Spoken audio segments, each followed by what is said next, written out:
Hello friends, Assalamu alaikum. Welcome to Mixed Dough Story Channel.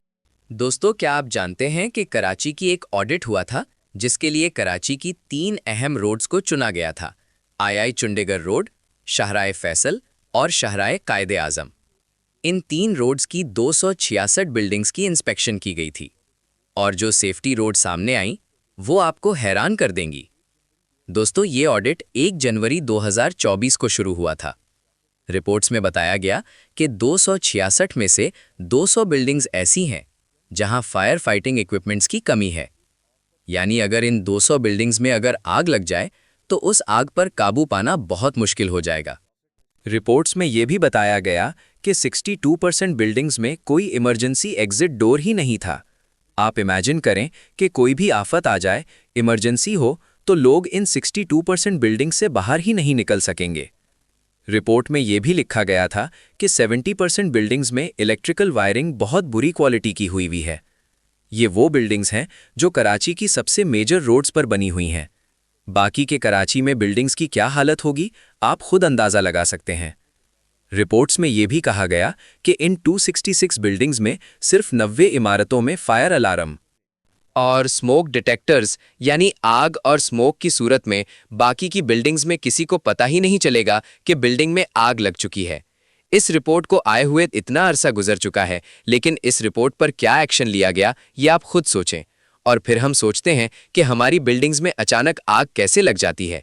दुनिया भर में ऐसे वाकयात होते हैं, लेकिन उन वाकयात को टैकल कैसे किया जाता है ये बहुत ज़रूरी है।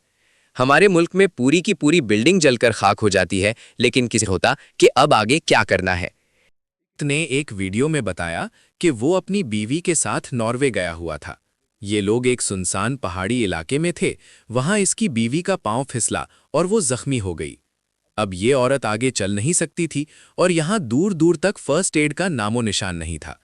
अब शाम का वक्त हो गया था, लेकिन फिर क्या हुआ, उसने इस आदमी की आंखें खोल दी थीं।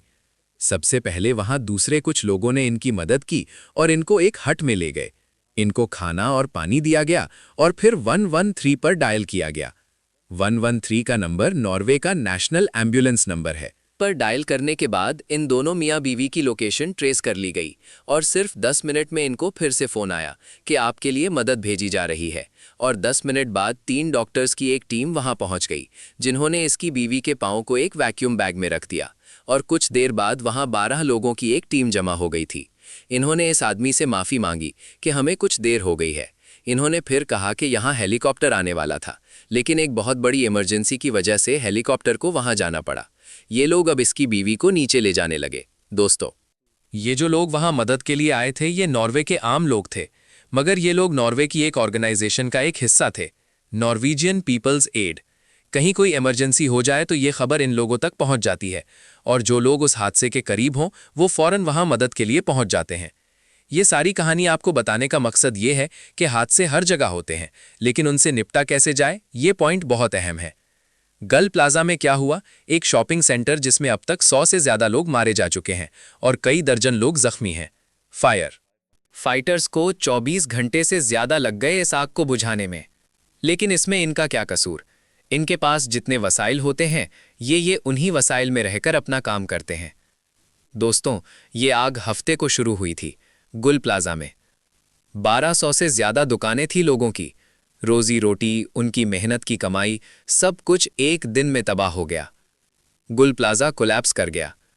इस बिल्डिंग में वेंटिलेशन की भी कमी थी और तभी रेस्क्यू एफर्ट्स में बहुत मुश्किल हो रही थी। दोस्तों, ये आग इसलिए भी ज्यादा फैली क्योंकि इस प्लाजे में फोम, कपड़े, प्लास्टिक और परफ्यूम्स की शॉप्स थीं। जिस रिपोर्ट का जिक्र मैंने वीडियो के शुरू में किया, इस रिपोर्ट को जानकर यही लगता है कि किसी को भी इन बातों की कोई भी परवाह नहीं है। गुल प्लाजा तकरीबन ख़त्म हो चुका है।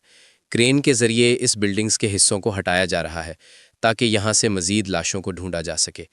उन लोगों की लाशों को जो शायद अपनी फैमिली के वाहिद कफ़ील थे। सिर्फ ये लोग नहीं मरे, बल्कि इनके साथ इनकी पूरी फैमिलीज तबाह हो गई है।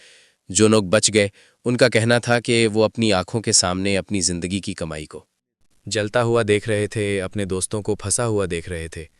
मैं जब इस वीडियो को रिसर्च कर रहा था तो ऐसे ही मेरे सामने ये खबर भी आ गई